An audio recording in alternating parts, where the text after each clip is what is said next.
How great thou art, O Lord my God. Maraming salamat po kahit naman sa malakas na presensya na muli niyo pong pinapadama sa amin, sa pagpaunawa niyo po sa amin, kahit pa man po sa mensahe po ng awitin that the eye of God is upon the sparrows, to feed them, to protect them, to let them live.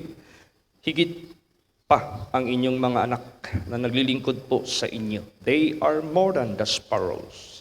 Para sa ganoon kami po ay magkakaroon ng buong confidence dyan po sa inyo. Sapagkat tunay kayo po ay maaasahan at magpakailan pa man faithful na nangako po sa bawat buhay po ng inyong mga anak. Kaya patuloy niyo po, Lord Jesus, palakasin ang pananampalataya ng inyong mga anak sa pamagitan po ng inyong mga banal na salita. Patuloy niyo pong pagtibayin, patuloy niyo pong itatag, at patuloy niyo pong ihatid ang bawat isa sa katagumpayan. Tanging kayo po lamang that cause us, O Lord of God, always to triumph. So be with us, O God, in thine almighty way. Patuloy po kayong maggabay sa bawat buhay ng inyong mga anak, sa inyong mga payo, sa inyong mga banal na salita, upang lalo pa namin mapagtibay ang aming relasyon dyan sa inyo. Kung paano nyo po pinagtibay at tinupad ang inyong mga salita, inyong mga pangako sa bawat isa na mananalig at mananampalataya sa inyo, ay ganon din kami nananalig na nampalataya sa inyo, ay pagtibayin din po namin ang aming commitment, ang aming obedience, ang aming pagpalugod, pagbigay, kaligayahan dyan po sa inyo. Thank you for all these things. Surround us with your angels. Cover us with your precious blood so that no evil can harm us, nor can disturb us, nor can take away your message upon the heart of your people. Kayo po nagsabi, ano man hingin nyo sa aking pangalan ay ipagkaloob ko. In Jesus' name, Amen. Everybody say, praise the Lord. Please be seated. Let us open our Bible on Psalms 103, verse 2. Praise the Lord. Bless the Lord, O my soul, and forget not all his benefits. Yes. Bless the Lord, or praise the Lord, or glorify the Lord, O my soul, and forget not all his benefits. Bakit? Ayaw kasi ng Diyos na tayo po ay maging ingrato. Ibig sabihin niyan, ayaw ng Diyos na tayo ay maging hindi marunong tumingin sa lahat ng mga kabutihan na ibinigay niya sa atin. Bakit? Gusto po ng ating Panginoong Diyos, turuan tayo. Gusto po ng buhay na Diyos, gabayan tayo. Yung mga ginagawa niya sa atin, ito po ay isang halimbawa na ipinakita niya sa atin para tayo po ay makarating sa kanyang kaharian. Katulad na lang sinasabi dyan, we love Him. Bakit? Because He first loved us. In other words, we can never learn how to love God except He showed His love towards us. Muna, inuna niya muna tayong inibig bago tayo natutong umibig sa Diyos. We love Him because He first loved us. So, yung mga ginagawa ng Diyos sa atin ay isa itong pagpapakita ng gabay pag ito'y ating sinunod.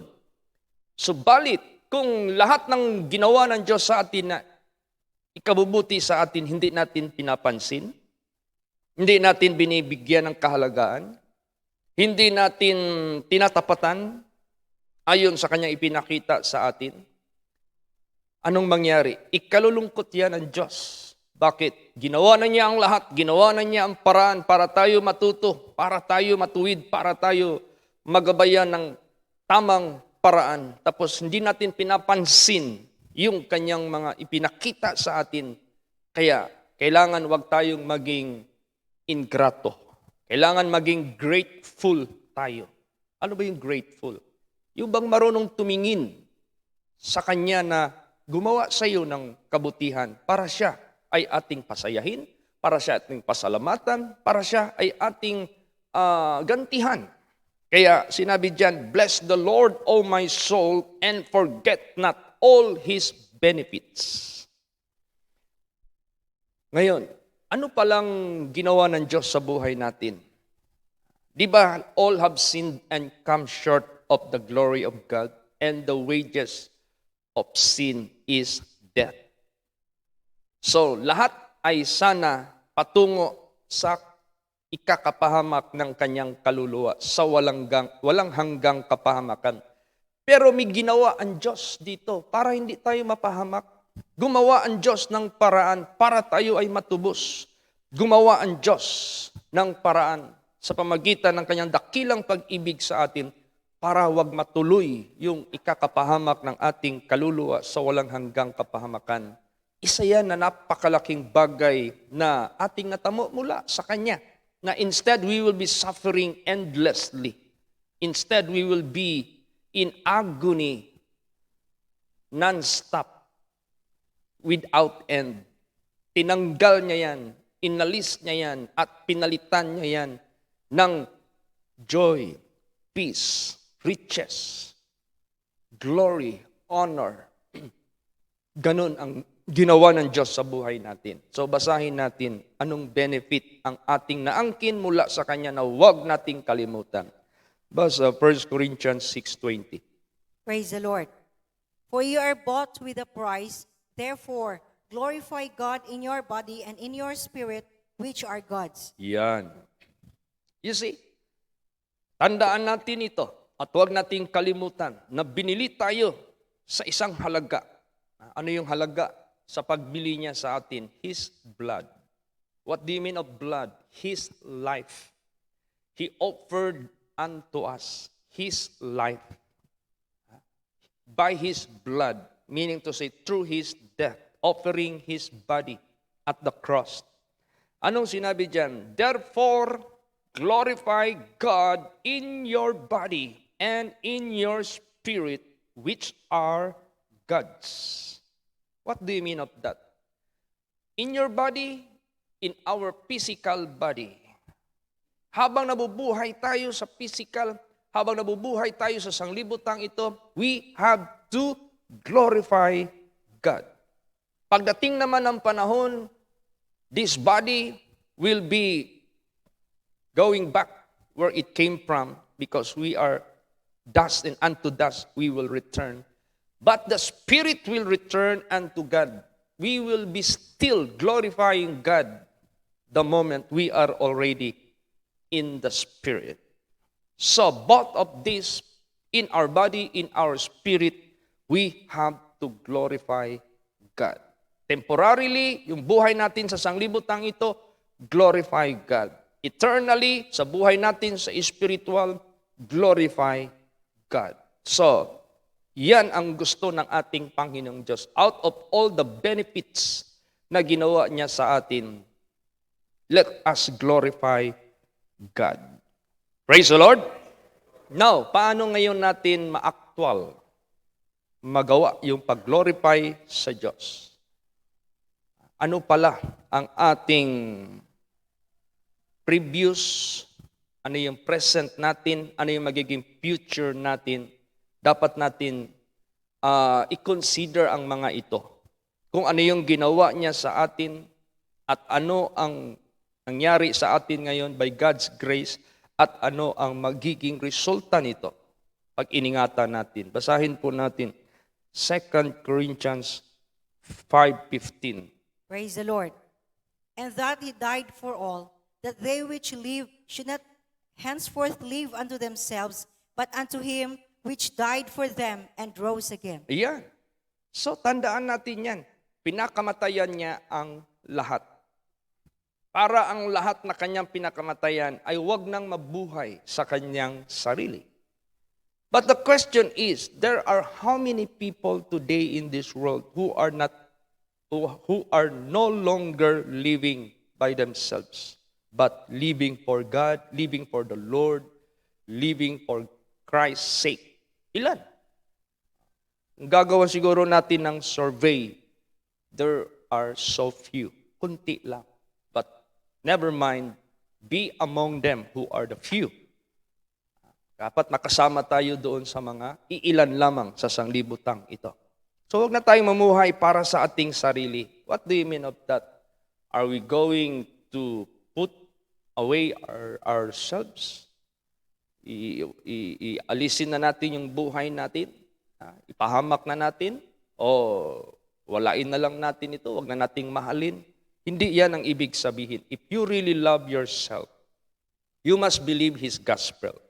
You must believe His counsel. Ang ibig sabihin yan, yung dati nating ikinabubuhay noon when we were yet innocent, when we were yet blind from the truth, from the Word of God, when we were yet sa kasalanan sa sanglibutang ito, huwag na nating ipatuloy yun. Huwag na nating ipatuloy yung buhay na yan. Kailangan huwag na tayong mamuhay sa former things sa buhay natin noon. Should not live for themselves. Kasi yun, ginagawa natin yun lahat out of our innocency. We live for ourselves, for the flesh, for the lust of the flesh, for the lust of the eyes, for the pride of life. Self-centered tayo noon. Pero nung tayo po ay tinubos ng ating Panginoong Diyos at He offered forgiveness, He offered sanctification, buburahin niya yung ating lahat ng mga kasamaan, kasalanan, basta magsisi tayo, magpakumbaba tayo. Tandaan natin yung sinabi ni Lord Jesus, I came not for the righteous, but for the sinners to repentance. Yan ang pinaka-importante, yung connecting na words na ginamit dyan. I came not for the righteous, but for the sinners to repentance. Minsan kasi yung mga tao, pag sinabi nila Christ came for the sinners, minsan ino-omit na nila yung repentance. Basta automatically they believe and accept the grace and the salvation of God without repenting. Walang pagsisisi. Ayaw nilang magbago. Ayaw nilang umalis. Kahit paman sa mga former things na mga against sa katotohanan sa salita ng Diyos. Hindi ganon. Dapat tayo, we should not live for ourselves, but for Him who died and rose again. No? Dito na tayo mamuhay kay Kristo Jesus. Paano ba mamuhay para kay Kristo? That's why Paul said, for me to live is Christ, and to die is gain. Paano ba mamuhay dyan kay Kristo Jesus? Gawin mo ang kanyang sinasalita. Gawin mo ang kanyang inuutos. Ano bang inuutos niya? Your sin is forgiven. Go and sin no more. Saan ang utos doon? Go and sin no more. After the grace and mercy and love of God. Saan doon? Forgiveness. Your sin is forgiven by His grace, by His mercy, by His compassion.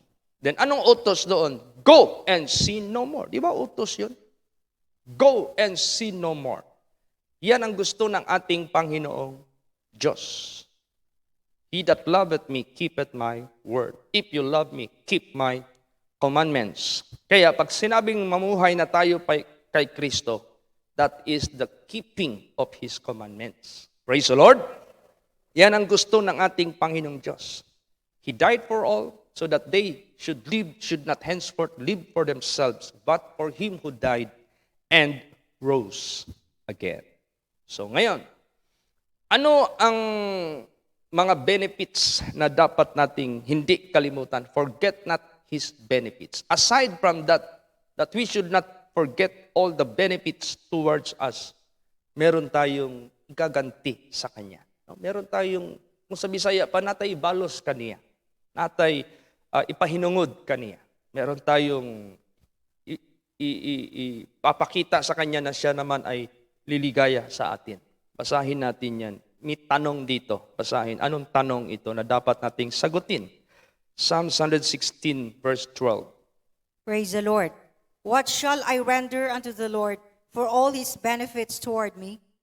Yan, ano ang igaganti ko sa Panginoon sa lahat ng mga kabutihan na Kanyang iginawad sa akin?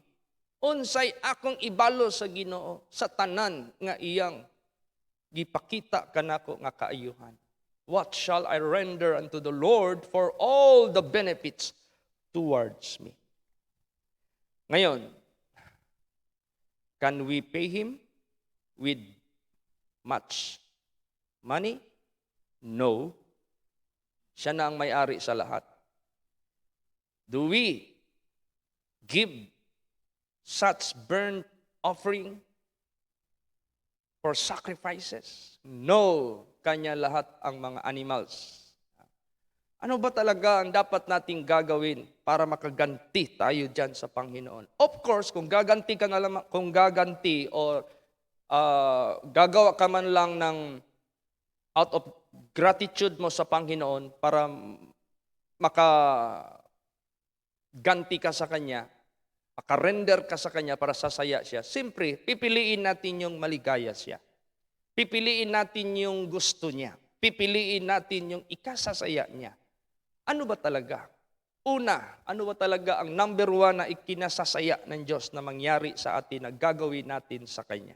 Basa. Verse 13 of 116. Praise the Lord. I will take the cup of salvation and call upon the name of the Lord. Yan, ang number one dyan na liligaya ang Diyos. I will take the cup of salvation. Inumin natin yung kupa ng kaligtasan. Ibig sabihin yan, do not refuse the salvation. That should be the priority. That should be the first move that you should choose to do. Yan ang unahin mong piliin na gawin mo para ka maligtas. Paano ka ba maligtas? Ano bang sinabi dyan? As many as believe Him, to them gave He power to become the sons of God. As many as received and believed Him, to them gave He power to become the sons of God. Unahin mong tanggapin, paniwalaan si Kristo Jesus. Bibigyan ka ng karapatan o kapangyarihan na maibalik yung iyong status na wala pang kasalanan ang tao. They are being called sons and daughters of God. They are children of God. Sapagkat after ang tao nagkasala, their status from being sons and daughters of God changed into children of darkness, children of the devil, children of Satan. Na-change yun. Kaya gusto ng ating Panginoon Diyos mabalik yung original status ng tao. That's why we call it reconciliation. Why? Because man was separated from Him and God would like to reconcile us to Him. Ibalik tayo sa Kanya. The status must be restored. Yan ang una, para maligtas ka. Praise the Lord. Then after believing Him, you ought not to go back from the former things. Forgetting those things which are behind. Kalimutan na yung mga kahapon mo, yung mga kasamaan mo, kasalanan mo. Huwag mo nang gawin yun. Huwag mo nang alalahanin yun. Erase na yun, bura na yun. Do your sin be as scarlet, they shall be white as snow. Though they shall be like red crimson, they shall be as wool. So ibig sabihin yan, kalimutan mo na yun. And you have to press toward the mark of the prize of the highest calling of God. Kailangan abante ka na. Huwag kang paatras. Huwag kang lilingon sa likod. Abante. Ano yung abante? Harapin mo na yung nilagay ng Diyos sa harap mo. Ano yung nilagay ng Diyos sa harap mo na yun ang maging goal mo, yun ang maging aim mo, yun na yung kaligtasan sa buhay mo. Yung buhay mong malinis na pinatawad na, i-maintain mo na yan sa buhay mo. We should be careful to maintain good works. Praise the Lord. I-maintain talaga natin yan. So, yan ang tandaan natin. First thing that you should render unto the Lord for all the benefits na binigay niya sa iyo, take the cup of salvation. Huwag mong baliwalain. Huwag mong i-neglect o pabayaan mawala sa iyo ang kaligtasan. You have and you should have salvation sa buhay mo through our Lord Jesus Christ. Huwag ka magpabaya sa kaligtasan mo. Praise the Lord. Let no man take thy crown. Huwag mong hayaan maagaw yung kaligtasan mo sa kaaway natin. Alam mo si Satanas, gusto niyang walain sa atin yung crown of life. Inggit yan si Satanas. You know why? Because he knows if we believe and obey God, we shall be taking place. His former place. Kumbaga pa, tayo yung ipapalit ng Diyos sa lugar niya. Tayo yung ilagay sa Diyos sa kanyang dating kinalalagyan. How about siya? He has no more place in heaven. Why? Hindi siya naging kontento sa first state niya. Gusto niya pang lampasan ang Diyos. Kaya mahirap talaga yung lumakad tayo sa pride of life. You are not contented being what you are as God made you. Kung ano yung paglalang ng Diyos sa'yo, di ka kontento. Kaya sinabi diyan, godliness with contentment, that is great gain. Kaya ganun. Alalahanin natin yung mga lessons na ating nakikita sa mga ipinahamak ng Diyos para wag nating sundin yung kanilang mga halimbawa na kanilang ipinakita laban sa Diyos. After that, securing your salvation, God will be happy for you. God will be glad. Will be well pleased. Ma-please natin ang Diyos. After that, I will take the cup of salvation. I will call upon the name of the Lord. You should be certain of what God you are calling. Kailangan sigurado ka kung sino yung Diyos na tinatawag mo. If ever you call upon the name of the Lord, it must be specific. Specific talaga. You must call His name. You must know His name. He has so many names, but there is no other above all names but Jesus. Jesus is being known if we use Hebrew, Yoshua. Jesus is being known in Chinese, Yesu. So, gamitin mo man anong klaseng lingwahe sa buong sanglibutang ito, God understood what you are saying. That is His name. Because God made all languages internationally, universally. He was the one who create those languages during Tower of Babel. Kaya maintindihan ka ng Diyos, all dialects. Praise the Lord! Kaya sa buhay natin, do not ever take or call other names but Jesus. Bakit? According to Acts 4:12, neither is there salvation in any other, for there is none other name under heaven given among men whereby we must be saved. Thou shalt call his name Jesus, for he shall be called, or she shall conceive and bear a son, and he shall be called Emmanuel, or Jesus, or Emmanuel, God is with us. So, yung Jesus means Savior, for He shall save His people from their sin. Matthew 1:21. So, ganun po, gusto po ng ating Panginoon Diyos, siya lang ang ating sambitlain ang pangalan ni Jesus. Praise the Lord. Whosoever shall call upon the name of the Lord shall be saved. Diyan tayo maliligtas. Kaya, we have to exalt this name. We have to magnify His name. We have to mention His name. I will take the cup of salvation. I will call upon the name of the Lord. Do not forget it. There are so many gods that is being considered here on earth, but they are dead until today. Only one who is alive forevermore, and that is our Lord Jesus Christ. Praise the Lord. That's why He can hear, He can perform. Kahapon nagbisita kami sa isang bahay dyan sa may Dakudao. I was invited through Sister Susan. Merong isang 62 years old, which name is Celia. She suffered from diabetes, and her eyes were already blurred. Yung paningin niya blurred na. And she suffered pains, no, sa katawan niya, sa likod, sa baywang, sa tiyan, kung saan-saan pa. Then, she already taken so much herbals and all kinds of treatments or medication. But, ganun pa rin ang nangyari sa kanya. So, nagbigay ako ng Word of God doon. Sabi ko, sige, bago ako mag-pray sa inyo, I have to give the Word of God, because it is not me that is going to heal you, but it is God who created you and all things dito sa sanglibutang ito. Maliit lang yan yung sakit mo sa harapan ng Diyos. So nagbigay ako ng Word of God. Nagbigay ako ng testimonies. Yung mga gawa ng Diyos, pinagaling niya si Vice Gobernador from cancer of the throat. Instantly, miraculously, pinagaling niya si Mr. Yap Iping, yung blood clot sa brain. Marami siyang mga pinagaling. Ultimo yung kabayo na hindi na makatayo. Gusto ng katayin ng may-ari. But it so happened, nandoon ako, I was invited to pray over for that very ill na horse na yan. Na prayhan after I preached the word of God, after I asked them to believe Jesus Christ, after I asked them to repent, because that is the gospel of Jesus Christ.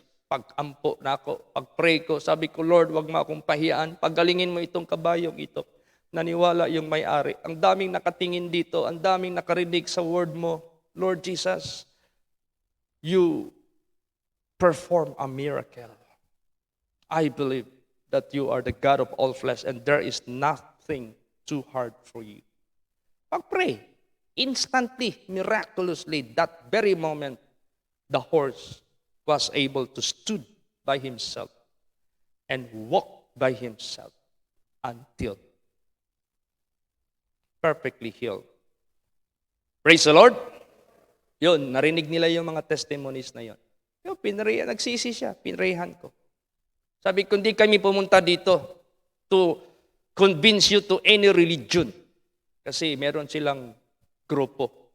Mormons sila. Kaya pagpatanggap ko kay Lord Jesus, sabi ko, meron na kayong Jesus. Kasi yung pangalan ng church nyo, Jesus at the Latter Saints. Ang importante dyan, yung pangalan ni Jesus. So meron na kayong Jesus, magsisi kayo, magpakumbaba kayo. At pahariin nyo si Lord Jesus sa puso niyo. Yan. Anong nangyari? Miraculously, instantly, lumiwanag yung blurred eyes niya. Instantly, miraculously, gumaan yung katawan niya, yung balikat niya, napakasakit. Kung gagalaw-galawin niya, nawala yung, hindi ang balikat ang nawala, nawala yung sakit. Then, Sister Susan called me this evening, Pastor Chit, praise the Lord. Masayang-masaya si Sister Celia. Kasi lumiwanag na yung paningin niya. Colored na yung paningin niya. Before, pag magtingin siya sa muka ng kanyang kaibigan, only voice, she could recognize the friend. But now, she could recognize by the face. Makita naman niya. Kaya tinanong ko siya kahapon, anong nakita mo sa akin? Gwapo ako o pangit? Siyempre, hindi siya nag-comment, no? Praise the Lord. Pero nung sinubukan niyang kitang-kita na niya. Magsimba raw siya ngayong linggo. Gusto niyang magpasalamat sa Panginoon. Praise the Lord! Tingnan mo yan. Naalala ko yung grabing, hindi na talaga, shadow na lang talaga. Si former retired chief of police yan ng Baganga. Si Chief of Police Makaira. Something like that. Naprehan ko yan dyan sa Flores Village. Pagpasok namin sa bahay, anong sabi niya? Brad, I can no longer see you clearly. The only thing that I can see is the borderlines of your body. Parang shadow na lang. Dito sa bahay, hindi ko na makita yung asawa ko, yung apo ko. Ma-recognize ko na lang sila by its shadow.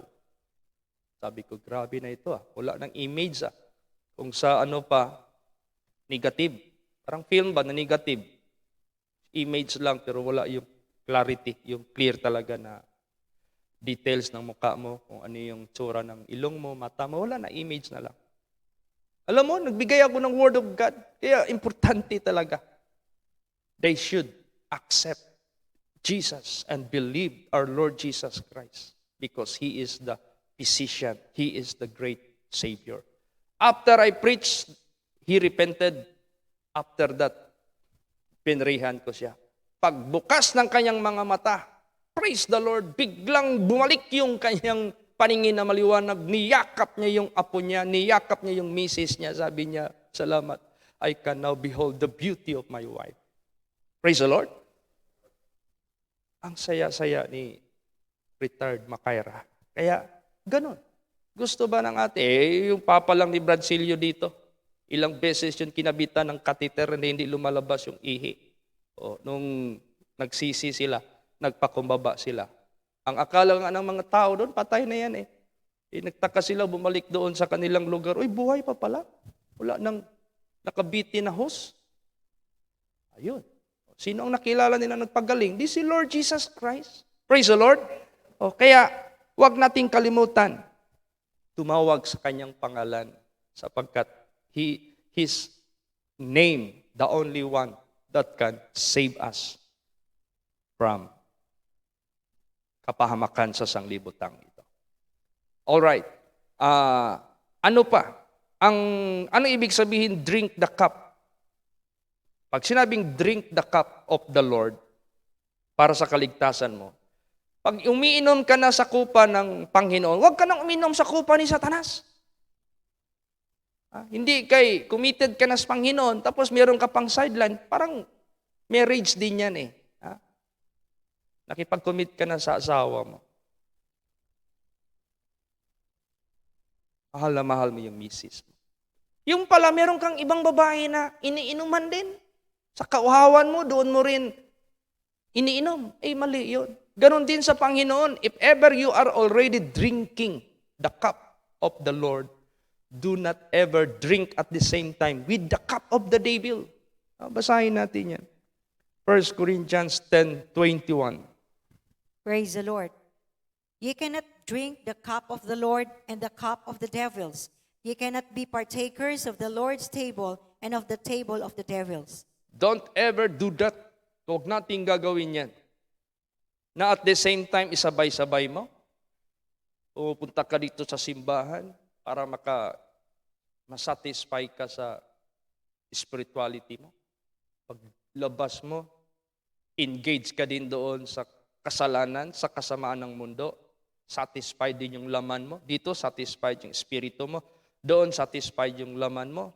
You cannot serve two masters at the same time. You cannot drink with the cup of the Lord at the same time with the cup of the devil. You cannot eat on God's table with the table of the devil. So, kaya nga, if any man be in Christ, he's a new creature. Bago na tayo, lahat. All things are passed away. Huwag mo nang balikan yan. If ever you drink the cup of salvation, just drink the cup of the Lord alone. Praise the Lord! Yan ang gusto ng ating Panginoong Diyos. Ano pa? Dalawa na. Take the cup of salvation. Call upon the name of the Lord. Yung last, anong sinabi dyan? Verse 14. Psalms 116, verse 14. Praise the Lord. I will pay my vows unto the Lord, now in the presence of all His people. Yes. Kung ano yung panumpa mo, minsan kasi ang tao, pag may sakit, humihingi ng awa sa Panginoon. Lord, kaawaan mo ako. Pagpagalingin mo ako. Maglilingkod ako sa inyo. Iiwanan ko na lahat yung mga kasalanan ko. Maya-maya, pag pinagaling na, nako, nakalimutan na yung panumpa. Balik na naman doon sa kalayawan, sa kasalanan, sa kamunduhan. Huwag yan. Magalit ang Diyos. If ever you made a vow unto the Lord, pay it. Bayaran mo yan. Anyway, yung panumpa mo, hindi mo na ikasasama mo. Ikaliligtas mo man din yan. Gawin mo lang para masaya ang Diyos. Hindi ka naman nanumpa para yayaman ang Diyos. Hindi ka man nanumpa para ma-promote ang Diyos. Hindi. Nanunumpa ka sa Panginoon para liligaya ang Panginoon sa iyo na ikaw hindi mawala sa kaligtasan. Pag nanumpa ka ng nagbabagong buhay ka na, gawin mo. Kasi para yan sa iyo. Masaya ang Diyos na ikaw ay mabago. Praise the Lord. So, pay it. Sa harapan ng mga tao, ipakita mo na nagbago ka. Hindi kay pahiya-hiya ka pa, hindi kay patago-tago ka pa. No. Pay your vows which you made unto the Lord among the people. Huwag mong ikahiya. No? Ipakita mo talaga na ikaw ay hindi na, wala na dyan sa kalayawan, kasalanan, kamunduhan. Nandito ka na sa kabanalan, katuwiran. And don't ever be ashamed of it. Praise the Lord. Last verse, Jonah chapter 2, verse 9. Praise the Lord. But I will sacrifice unto thee with the voice of thanksgiving. I will pay that I have vowed. salvation is of the Lord. Praise the Lord. Yan yung si Jonah nanumpa. Kasi hindi man siya makalabas sa tiyan ng balyena pag hindi siya nagbow. Nanumpa para ma-please niya ang Diyos. Kasi he tried to escape from the commandments of God that he should go to Nineveh and proclaim the gospel for the salvation of the entire nation. Kaso, instead of taking ticket to Nineveh, ang ticket na kinuha niya to Tarsis. Kaya naggalit ang Diyos, ikaw ha, Jonah, you are trying to escape from my commandments. Bagyuhin ko kayo. Hindi ko hintuan pag hindi niyo yan itapon sa dagat yung tao na yan. Ayun, gumawa ang Diyos. Binigyan ng Diyos ng wisdom yung mga tao to find out who is really the cause of that big storm sa dagat. Kaya sabi na lang ni Jonah, itapon niyo na lang ako sa dagat kasi ako yung cause na nagalit ang Diyos. Kaya nagpadala siya ng masamang panahon. Throw me, cast me into the sea so that you will be spared from the wrath of God. Because of me, ang puot ng Diyos. Nakasali tuloy kayo. Hindi naman alam ni Jonah na mabubuhay pa siya. Nagsugo ang Diyos ng whale. Alam niyo na yung whale, walang ngipin yan. Praise the Lord. Malaki lang yung bunganga niya at saka yung katawan niya. Kaya kayang-kayang pinasok si Jonah doon sa tiyan. Kaya nanumpa siya doon. 3 days muna bago siya nagluhod. Nanumpa siya, Lord. Huwag mo lang akong patayin. Magpapasalamat ako. Gagamitin ko na yung voice ko para mag-preach, mag-proclaim sa iyong gospel doon sa Nineveh. Para bilang pasalamat ko sa iyo. Babayaran ko kung ano yung pinanumpa ko sa iyo. O yun. Dinura siya ng Sabi ng Diyos sa whale, whale! Wala pang GPS noon, ha? Pero alam ng whale saan ang Nineveh. Praise the Lord!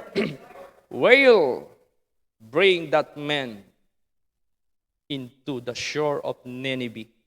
Do not grind him. Huwag mo siyang grind sa tiyan mo. Fasting ka muna. O, sige, pagdating doon sa shore of Nineveh, isuka mo siya. Idigwa kung sa Bisaya pa. Idigwa siya gawa. Lumabas si Nineveh, nangangamoy pa ng langsa. Doon, nag-proclaim siya.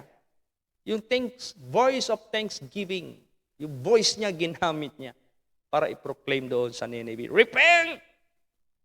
Ayun. Repent because God decided to destroy this city. But He asked you to repent within 30 days. Repent. Mabuti nagsisi ang hari, pati ang lahat. They proclaim fast and prayer. Naligtas. Praise the Lord. Kaya sa buhay natin, what shall I render unto the Lord for all the benefits towards me? I will take the cup of salvation. I will call upon the name of the Lord. And I will pay my vows before the people. Kaya yan ang tatlo na yan, sukat na yan, masaya na ang Diyos, may gaganti natin sa Kanya. Kaya kayo na nanumpa kay Lord Jesus, tuparin ninyo. Minsan pag may mga problema, mapilitan talaga tayong manumpa just to please God. Pero tandaan mo yan, tuparin mo. Lord, ayaw ko na maglasing. Lord, ayaw ko na maglasto. Lord Jesus, ayaw ko na talagang mag-disobey sa inyong kautusan. I will live in holiness, in righteousness all the days of my life. Ang tanong, pag nagpagaling ka na, minsan, ang tao, wala na. Forgotten. Kalimutan na kaagad yung mga panunumpa. Huwag natin gawin yan. Because God is looking not only the physical benefit, but He is looking for your soul para hindi ka mawala sa kaligtasan. Praise the Lord! Magsitayo po ang lahat. Hallelujah. Let us all pray. How great thou art, O Lord my God. Maraming salamat po, Panginoong Kristo, sa paalaala niyo po sa bawat buhay po namin. You are not just looking for the benefit of our physical body, but much more you are looking for the benefit of our spirituality. Kaya dalangin ko po sa inyo, patuloy niyo pong pagtibayin, patuloy niyo pong akayin ang bawat buhay ng inyong mga anak. If ever gaganti kami sa Panginoon, yung mga bagay-bagay na nakalulugod sa Diyos. I will take the cup of salvation. I will call upon the name of the Lord and I will pay my vows. Kaya maraming salamat. Patuloy niyo pong pagtibayin ang bawat buhay para matapos matanggap nila ang katugunan ng kanilang hinihingi po dyan sa inyo, ay huwag nilang kalimutan ng mga bagay-bagay na nararapat naming igaganti sa inyo. Hindi naman ito para ikaw yayaman. Hindi naman ito para ikaw ay ma-promote. Lahat ng aming ginagawa na mapalugdan ka, wala kayong ibang tinatanaw, tinitingnan para rin sa amin itong ikabubuti. Ayaw nyo talaga kami mapahamak, ayaw nyo talaga kami mahatulan sa kapahamakan, sapagkat walang kasing hirap, walang kasing lungkot, walang kasing pobre, walang kasing sakit ang kaparusahan. Kaya ayaw nyo. You are not willing that any of us shall perish, but all should come to repentance. Kaya marami pong salamat sa bagong buhay na inyong inaakay, tinuturo sa amin, buhay na nandyan sa inyo. Buhay na banal, buhay na matuwid, buhay na righteous. Kaya pagpalain niyo po ang bawat buhay ng inyong mga anak and make us channel of blessings, na maging blessing pa kami. Magligtas pa kayo ng maraming kaluluwa, Panginoong Kristo. Patuloy niyo pong let your message, O Lord of God, be heard sa mga tao. At lahat na niligtas niyo na, sustain every one of your people until the end. Maraming salamat. You dismiss us now with your blessings. You preserve our going out and our coming in from this time forth, even forevermore. Hayag niyo po yung mga prayers namin sa mga private prayers para po sa inyong mga anak. Patuloy niyo pong tugunin, patuloy niyo pong palakasin, pagalingin ang lahat ng inyong mga anak. Thank you also for the successful sa pag-anak kahit pa man ni Sister Irene, O Lord of God, Tan, doon po sa China. Marami pong salamat. Patuloy niyo po siyang i-sustain with a baby girl, at patuloy niyo pong pagtibayin yung faith ng kanyang husband para siya ay tuloy-tuloy manalig sa Diyos na pinaniwalaan po ni Sister Irene. Thank you for all these things. You dismiss us now with your blessings. Preserve our going out and our coming in from this time forth, even forevermore. In Jesus' name, amen. Everybody say, praise the Lord. Okay, God bless. Praise the Lord. Hallelujah.